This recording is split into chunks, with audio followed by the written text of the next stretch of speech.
Good morning. Hey, Happy good. Friday. Happy Friday. When I you am get ready for a Friday. same, if you start my video, then I can see you. Well, you just raised your hand. I mean, you just accepted your panelist request. Give me a second. Ha ha ha. I've been on here for 10 minutes. Hey, Jimmy. Um, I see you're online too. We got to change that image. We still got the raffle up. We'll talk about it on Tuesday at the sales meeting, announce the winners, but we can pull that one down, put the logo back up if you don't mind. Good morning, ma'am. Good morning. So I was thinking at Florida 21, when Mike Beather gave a really good speech.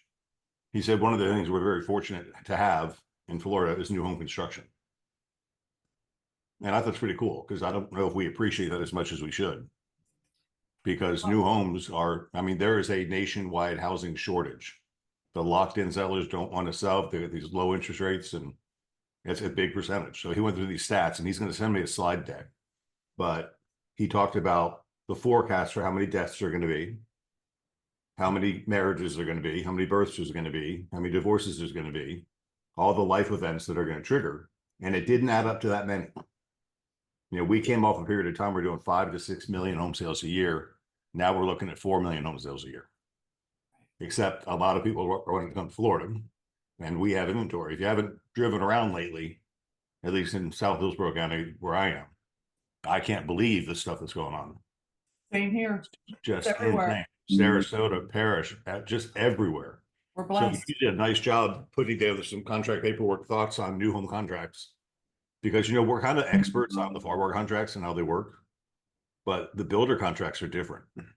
They are different and they're tough as nails too. They are definitely builder friendly, which is why it's so important for you to be there at the time of the signing of the contract. And always remember that your buyer has the right to seek counsel. We're not going to play counsel. If they want to have an attorney look at it, by all means, please do. It is They're not going to change it though, just so you no, know. they're not. It's They are my way or the not. highway when it comes to a builder. It really is, but for your buyer's peace of mind, at least they'll know before they sign if, if they're feeling squeamish about things. And then they won't feel like that we're coercing them into anything like, antitrust potential issues, that sort of thing, which will stay on another day, another topic. If you want to share your screen, you want me to share mine? Oh, sure, yours. I'll make it easy because you've got other stuff you want to share.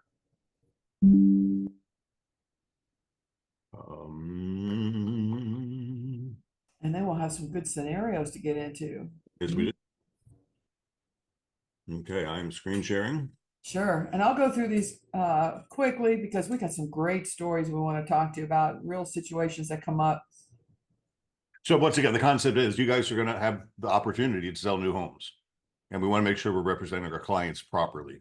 So this is just a quick update on, what a new construction contract is. But once again, you're not going to change it. No. But the things you need to look out for are pretty much in here. So go ahead, Kat. Sure, sure. No worries.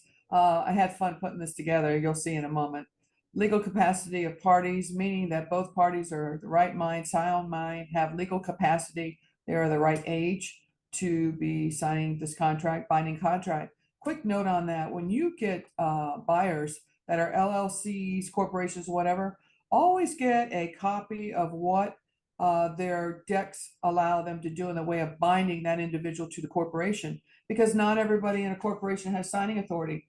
For example, if I want to get gold plated toilet plates in this office, do I have the legal authority, Craig, to go get some gold plated toilet plates Nope. and bind you to it? I mean, that sounds like a silly thing, but you never know. People can go crazy. Crystal chandeliers, he ain't paying for that. That's going to be on my dime. No, I did not put any of those in here.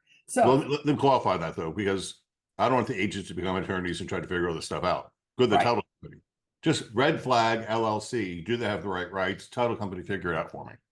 That's all you really need to know. You don't have to go into law records and find out and read their No, man. I'm not suggesting law records, but it's very easy for them to send over in one page that the manager has signing authority. That's what I'm getting at. It takes 3 seconds to get that. Anybody worth their salt can get that, and that's one less thing for the title company to have to do. I've done it all these years, and this way I know for sure the person that's writing the contract has the authority to bind it. And I always get thanks from Megan because that's one less thing off her plate. But you also find a lot of builders won't sell to LLCs. Correct. No, they won't. No, they won't. Not unless it's a private trust or if you have a land trust or something like that, they're going to want a copy of your land trust, and they're going to want you to sign an affidavit that you still have it and that you indeed are the person that's running that trust. So just little things. Also, when you're signing contracts, no, please don't be drinking and celebrating just yet. Don't do it. Mutual consent, that means everybody's agreeing to what's in the contract. You just bounced me around. Okay. I mean, meeting of the minds, preventing disputes. Now, we don't know what's in each other's minds, but we do know what's in that contract, and we have mutual consent. Read within the four corners of the contract, nothing verbally outside the contract. Lawful What object, indicates mutual consent? the agreement that's put in pen, that's put into the contract itself. Yeah, when they sign it, Right. right? So when it says buyer pays doc stamps on the deed, they are mutually agreeing that the buyer is paying the doc stamps on the deed, which is typically a seller charge. Oh, Well, yeah. a lot of the new home builders don't pay doc stamps on the deed. They put that on the buyer's closing cost, That's it. and it's in the contract, so they agreed to it. Signed and delivered by all the parties. That's right, John. You got it. Lawful objective. This means that we're not going to be signing contracts to run a brothel. That's illegal in Florida.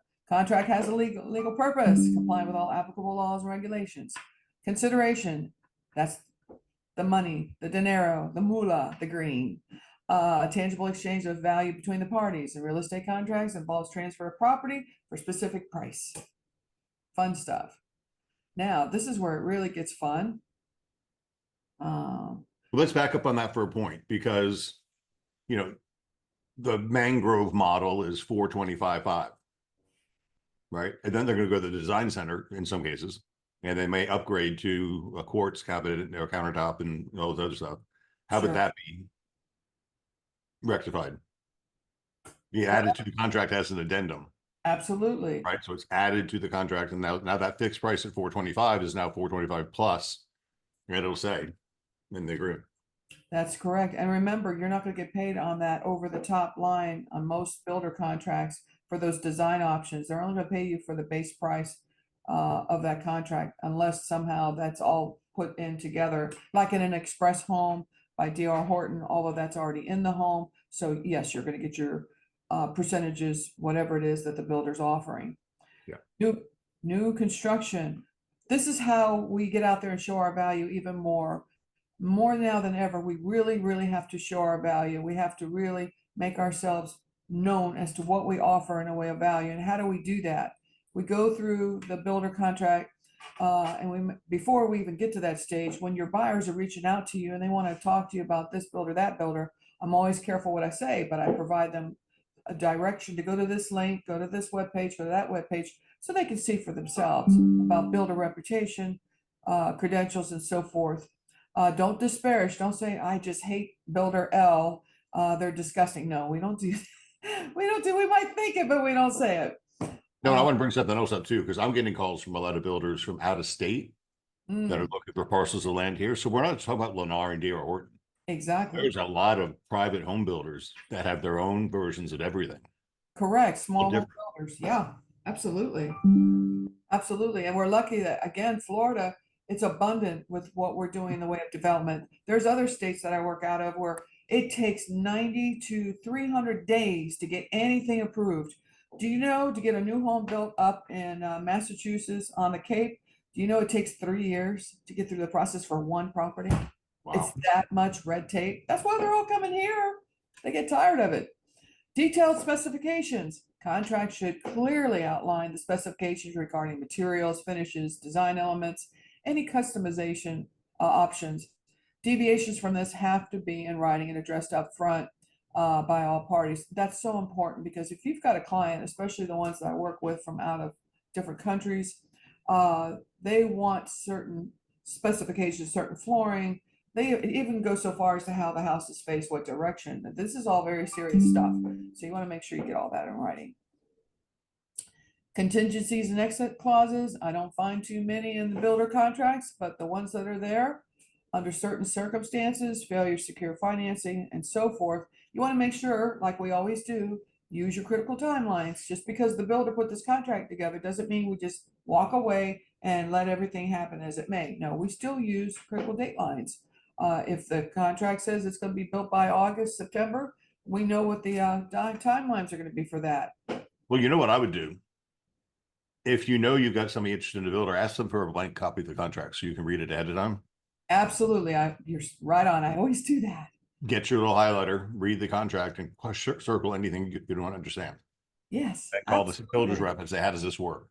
Yes. Right. Yes. We had a builder in a couple weeks ago, and they are accepting home sale contingencies if the house is already under contract. Yeah. If it's not already under contract, they're not accepting them. And then they limit the houses that they will sell them. They won't sell them a move-in ready house. They'll sell them a house that'll be ready in a couple months. That's more in line with what they've got. So there's Timing. That different makes rules, perfect and there are sense. some negotiation points you can get through. Yeah, you can. That's why it's so important for you to be there before, during, and after the whole process of a new home construction. It's not like the market we had where we were just getting contracts, boom, boom, boom, boom, boom. We are working harder. We're showing our value more so that our buyers will have the confidence in the process and the transparency that they deserve to have. Warranties and guarantees, and we're going to get into more stuff on the next page on that very topic. Comprehensive warranties covering structural defects, mechanical systems, workmanship should always be included and provided to protect the buyer post-construction issues. That's critical. And a lot of times your buyers will receive on a thumb drive from the builder what those docs are, so they have it to look at, but you also want to have a copy of it prior to going under contract so that when they are signing, they have full faith, disclosure, and confidence in what they're doing. Now, payment terms and escrow. Let me just add to that too, Kat, because when we built homes Absolutely. in Mirror Bay with a no-name builder, I was nervous because he was a no-name builder. Sure. So we did some research into a program I think called the 210 Builders Warranty. That's right. Right. And it's very inexpensive. It's like $1,200 for a warranty. And it's a 10-year structural, 2-year mechanical warranty. So that made the buyers feel more comfortable. So if the builders, most builders are offering warranties, guarantees, but you should know what they are. And there's limitations. And sometimes they have websites where you have to log in. If you find there's problems after you move in, you got to get that log on. You got to get in there, get that complaint time stamped ahead of time so that down the road, if there's an issue, you have that to back you up to make sure that cover it.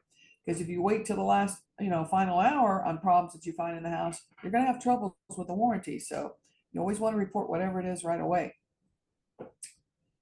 Payment terms and escrow, that's very important. Make sure it's usually in the first part of the contract what the payment amounts are, the dates that are amounts, because if you miss it, you've waived it, and they could turn around and sell that property to somebody else and keep whatever you've already done.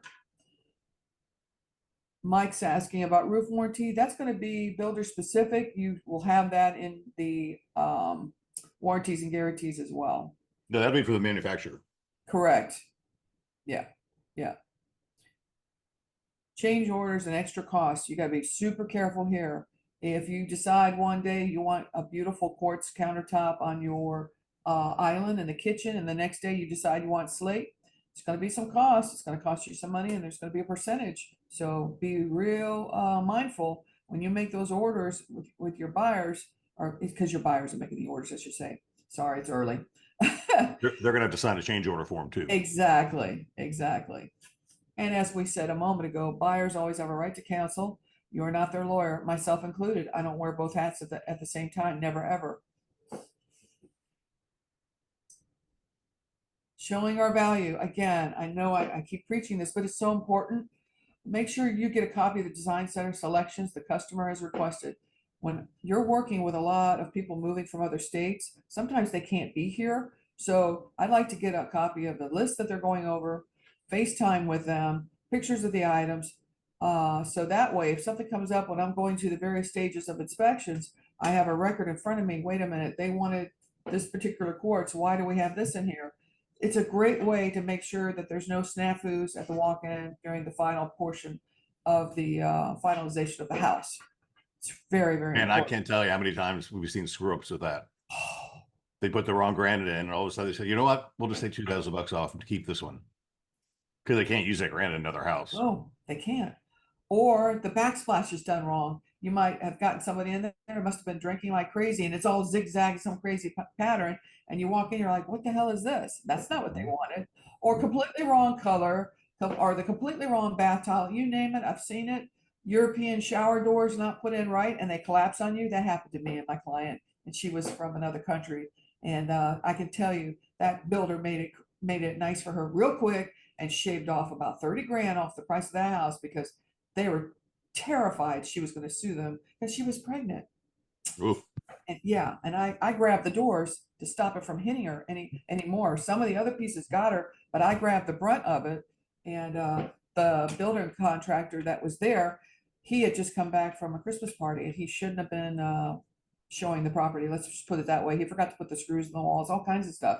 It can happen. So this is why, you want to stay on top of it with your buyer as much as you can, what's reasonable. Showing our value. Inspections, previews include, again, we're not going to be going to every little thing, but the major stuff is important. If your buyer particularly is out of the country, out of state, FaceTime them, put them on the phone and let them see what's going on. Builder construction representative meets for pre-drywall inspections. This is beams, termite treated areas, wire rough end, beams, where you can hang up items and install items. Well, why is this important? You might have a buyer who has all kinds of antiquities or heavy mirrors or heavy electronics that want to know what beams can hold that. It's great to have a stud finder, but isn't it much nicer to have a photo of that particular room? So when you go to do it down the road, you're like, oh, wait, I remember, we can put it in here. It's a good idea. Yeah, always do that. Paint and cabinet installation, making sure the correct color, style, cabinets, right size, especially vanity seated areas that is not broken. I can't tell you how many times I've been in these pre-inspections to make sure everything's okay for my clients. And there's a vanity seat upstairs in the deluxe primary bathroom. And it's too high. And I've got a client that's 4'11" and they need it lower. And they didn't pay attention to that. And they put one up that was too high. Just the little things that you're showing your value by doing this. Making sure the right Lasetta, quartz stone, other shower, bath flooring upgrades are correct. Now that's really, really important because what if you ordered a bunch of high-end fixtures, shower fixtures, sinks, all of that kind of stuff, and you walk in there and it's just stock standard that's put in there? Your buyer's not going to be happy. So that's another reason why you want to do this. There's also in the contract new home ownership meetings. Now we don't have to attend that. That's for the buyer and the builder, but they have caveats that if they miss it, they waive it. And if there's problems, and it's in there, it's a real sneaky clause. You've got to really look carefully for this. West Bay has this. I know they do. Trying to think. Lennar has, no, they don't have one. Trying to think. At any rate, just look for it.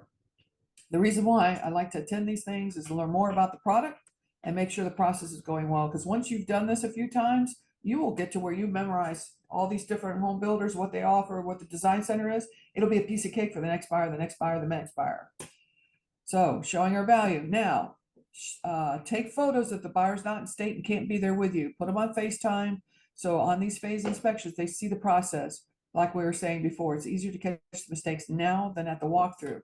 Last part of this is dot loop, and it's really important because sometimes we're so excited we forget these last little steps.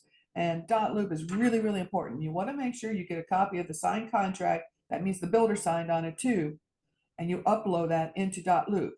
Now, before you upload all that and do all that stuff, you want to have ready at the time of the contract signing your brokerage buyer representation, your home warranty disclosure. Now, why is that important?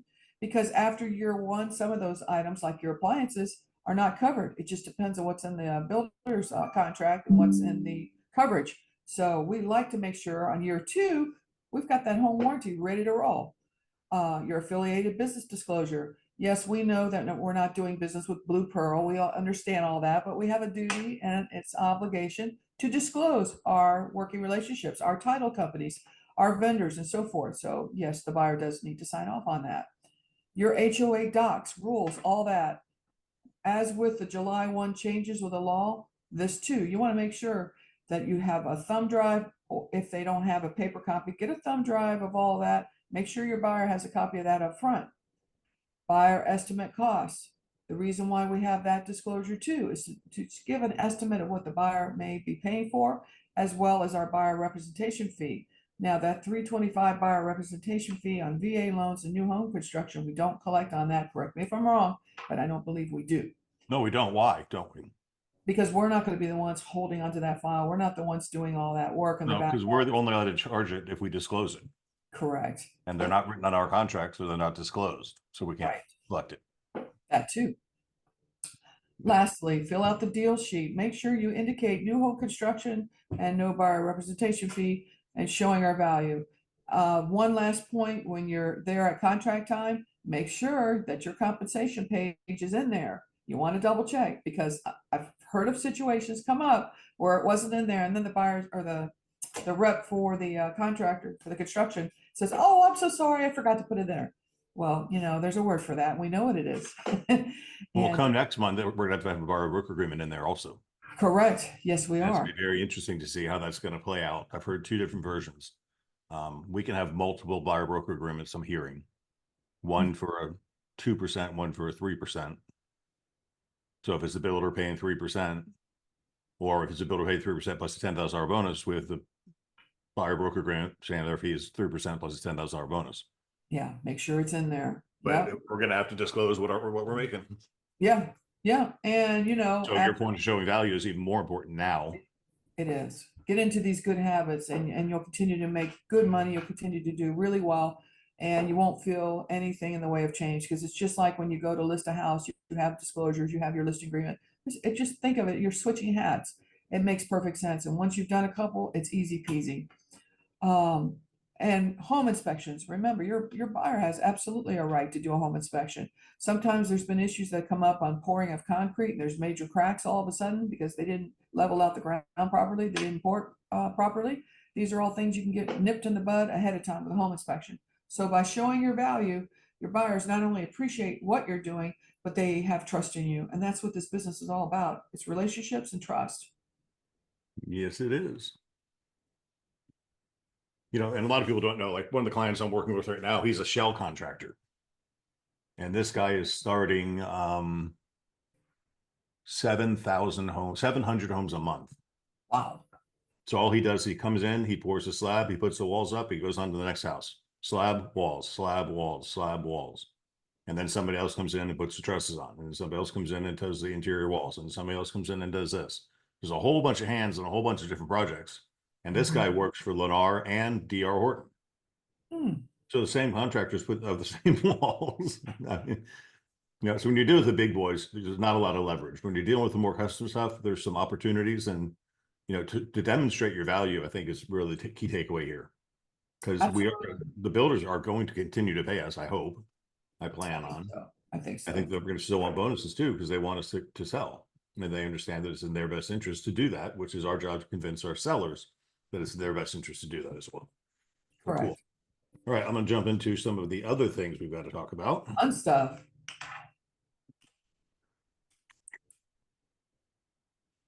Training folder. Okay. I don't want to read that right now. Let's go to, okay, well, you were involved in this one. So I just don't get it. This issue comes up all the time. And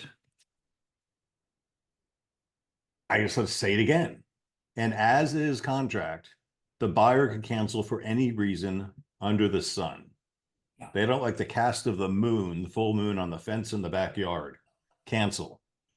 Right? Within the 7-day period, they have that right. So one of your agents, well, you're the person you're very close to, sold a house on Bullfrog Creek. And the inspection came back and it scared the buyer. It was a nightmare. It was a nightmare. And so the broker calls me and says, hey, would you make sure that your agent communicated all the repairs that have been done to the buyer? Because as a last ditch effort, we're going to hold this deal together. And sorry, that buyer was freaked out. So let's talk about that for a minute. Sure. Well, the more the inspection rolled along, the worse it got. I mean, we had a electric panel that at some point there was a fire that wasn't disclosed anything about that issue. There was wood rot beyond hell. Let's just put it that way. I've never seen such a horrible report with so much wood rot. There was polybutylene throughout the whole property. There was some aluminum wiring in the property. This is an older property, I believe late 50s. And then to put the cherry on top, the listing agent says, oh yeah, the squirrels have been eating the house and raccoons are in there and squirrels are in the attic too, and they're just eating the whole house. So what do you think that listing agent? We're not making this stuff up. We're not. We were at conference when this came up. You and I were at conference. This was on a Tuesday Tuesday. But now they've disclosed that there's a wildlife rodent infestation, but that's not disclosed anywhere in the seller's disclosure either. And they thought nothing of it. Oh, the squirrels are just eating the house. Now that's the ongoing joke between her and I. The squirrels are eating my house tonight. Is the squirrels eating your house? So What else do they do up there? there was rotted. They nest. Oh yeah, nest. Oh yeah. They urinate. They defecate. Oh my God! And that and is what? In the dangerous. insulation? Insulation in the So the wall. insulation, I mean, to do it right, you pull out the insulation, you clean up the area with bleach, and then you put new insulation. It's a problem. They were in between the walls too. You could hear them, doing that little scratch sound. The sound you never want to hear. Yeah. It's like something out of a horror movie. And the only reason why we even looked at this property is our client is a doctor and works with animals and wanted to set up a practice there, but not in a guard shack that's going to fall down because the squirrels and whatever else are eating at it. I mean, it was awful, awful. And it's an FHA buyer, first time buyer, home buyer. So there was a lot to be nervous about. And this other agent on the other side was trying to make it look like we weren't doing anything. Yeah, we were. We represented our buyers. And our buyer said, no, I can't deal with this. I'm having nightmares over this. I don't think they're ever going to be able. I'm a veterinarian. I know what animal feces, how dangerous that is. Hell no. And had that not come out during the inspection with the listing agent running their mouth, might have closed on this and found out about that later. Now Yeah. imagine that nice litigation that would be coming up out of that. The critical point here is, I know it's hard to always go to all your inspections, but on my deals that I do with this awesome agent, we're good friends. We've been doing deals forever. One of us is always there. If she's out of town, I scoot over there. If I'm out of town, she scoots over here. And that's good teamwork. Consider getting a good team. When you start working with somebody that you really like, one or two people, I can't tell you how wonderful it is to have a team, because you have each other's backs. And when Craig got that email, he knew that we're always on top of stuff, and we were able to just back up. We had our notes. Everything was documented, by the way, too. We documented every little thing, and then we make a copy of it in a PDF, and you put it into your .loop. It's a CY. And then we gave the inspection to the listing agent, whose duty is to give it to the seller. Yes. Now the seller has been disclosed of all the problems they have and what they have to do. They're on notice. They got to fix it. Guys, I can't stress the importance of disclosure. I was talking to, we're doing having conversations in some foreign countries in South America, and it's called unorganized real estate. We're considered organized real estate. We have laws, we have codes of ethics, we have all kinds of contracts that are state approved. And these South American countries, they don't have organized real estate. There's no board of realtors, there's no code of ethics, there's no standard form contracts. It's a different world. One of the things they don't do is they don't have seller disclosure. It's wild buyer beware, which is super scary. Yeah, it's a wild, wild west over there. So our contract, and this is really, really important, our contract says seller has disclosed all known material defects. And then the seller initials that page and signs the contract. So what did the seller just say? I don't know of anything wrong. So why do we have our seller sign a seller disclosure statement? Because it's in their best interest to do so, right? We want to tickle their brain and say, are you aware of any of these issues? Plumbing, electrical, a fire in the electrical box, that's probably something they should talk about, right? The age of the roof, all that stuff is important to disclose. So my thing is, as the listing agent listing that property, I'm sure a lot of this was evident, right? Absolutely. Once you start pulling back covers and things like that, they should have done a pre-listing inspection, a pre-loved home inspection.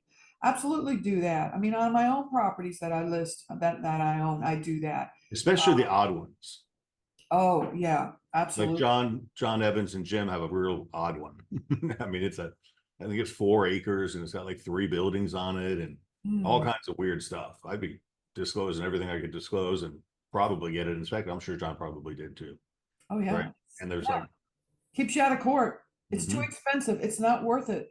That little piece of commission you got, that doesn't even cover a quarter of the cost of litigation. It just disclose. So let's move on to my last point for today, because it's 9:30 already. Woo. I'm helping an agent in Tampa, and it's a tough property. We're the seller's agent. The buyer is a good buyer, but they've got some challenges, but they think they can overcome their challenges pretty quickly. So we extended the contract, we got an additional deposit, and we released it to the seller. And it's credited to the purchase price. So I'm gonna make up numbers. Let's say it's a $500,000 house, you had a $5,000 deposit. We wrote an addendum that says buyer and seller agree to extend the closing date till July 10th. Right? As consideration for said deposit, buyer agrees that escrow agent can release the deposit to the seller. Period. Okay, well, that came up again. And they still don't have their finances together. They asked for another extension. So we said, what? What's the chance of us finding another buyer who's ready, willing, and able to close, go through inspections, and have their financing together the next 10 days? Probably not very good. So we agreed to another extension, and we did it again. Made the buyer put up an additional $5,000, non-refundable, authorizing the escrow agent to release the deposit to the seller. And that escrow deposit will be credited to the purchase price. So the buyer's not being penalized. They're just being held to the fire. So I want you to think about that, and it was very good agenting. And it was good buyer agenting too, because the buyer's invested in the property, wants the property, and they're going to have to put up money to close on the property anyway. So they have their cash. So let's just keep it going. Now, if they do fail to close, they're losing their $10,000. Right. Right. But if they're not, if they do close, they're not being penalized. That's right. Right. Now the seller is being penalized. Right. Because the seller has moved out. Yeah. Cost to carry. Cost to carry, and they're still making their mortgage payment. So, right. But they're comfortable that it is going to close. And if they did cancel and didn't put up the money, the seller would still be in the same position. They'd still have the payments to make. And we'd probably be under contract for another 30, 45, 60 days if we're lucky. Yeah. Right.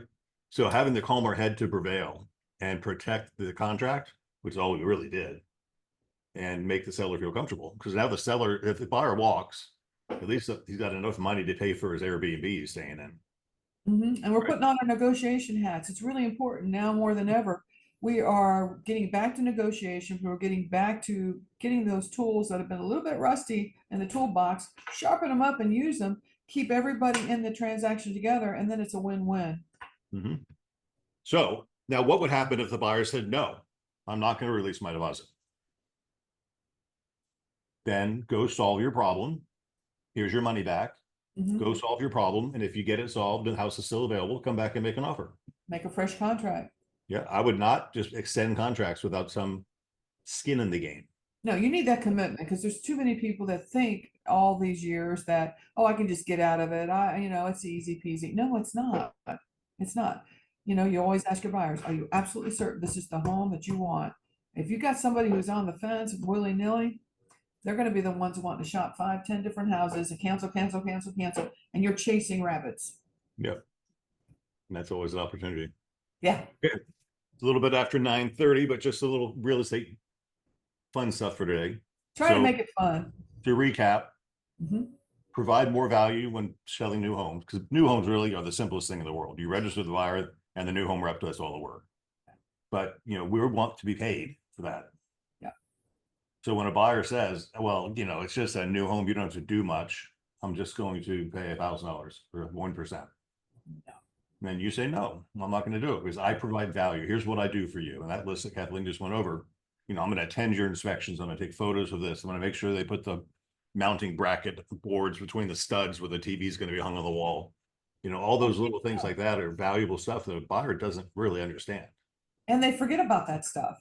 And that's where we jump in and really make a difference. And then when you close and everybody's happy, that buyer's going to refer you to their friends that are moving down. You'll have a nice book of business that way from out-of-state buyers. Yeah. Now that's for the production builders. Right.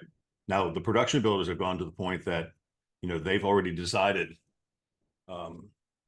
Model A is going on lot 17, Model B is going on lot 18. This was going to be white, this was going to be blue, this was going to be tan, this was going to be pink. They picked out the colors, they picked out the flooring, the countertops, the cabinets, and you just get what you get. Sure. Because they're just trying to crank these things out as fast as they can. So you don't have as much leeway and leverage with the DR or Lennar as you upgrade to the David Weekleys and the Homes by West Bay. Yeah. West Right. Bay is a great builder. Yeah. Yeah, they are. I You love have their a lot more, design and they get center. design centers and all that type of Oh, stuff, and you get to pick out your, or at least you get allowances to do what you want to do things with. guys, the design center is like going to a candy store. So much fun. It would be a very good idea for you guys to become very familiar with the new home builders in your areas, whether it's Tallahassee, Pensacola, Miami, who are the customs, who are the productions, who's doing what, where, Yeah. and then start building little things. I was talking to my daughter Jessica now. She's been to the speaking engagements. So I was talking to her sister Sam, and we're gonna add a Moxie tab to her Moxie websites to tout herself as their speaking engagements. And she'll get testimonial from the broker she's done events for, and she'll start building a little bio page. Good. You could start doing that on your website, because I really want you guys to marketing your Moxie websites, right? So build a little tab for new homes and put something in there about all the builders you've worked with and the knowledge that you have. It's a great Right. idea. And then when you meet a Absolutely. customer, you send them a copy of your website. The more robust your website is, the more value you're going to bring to your consumers.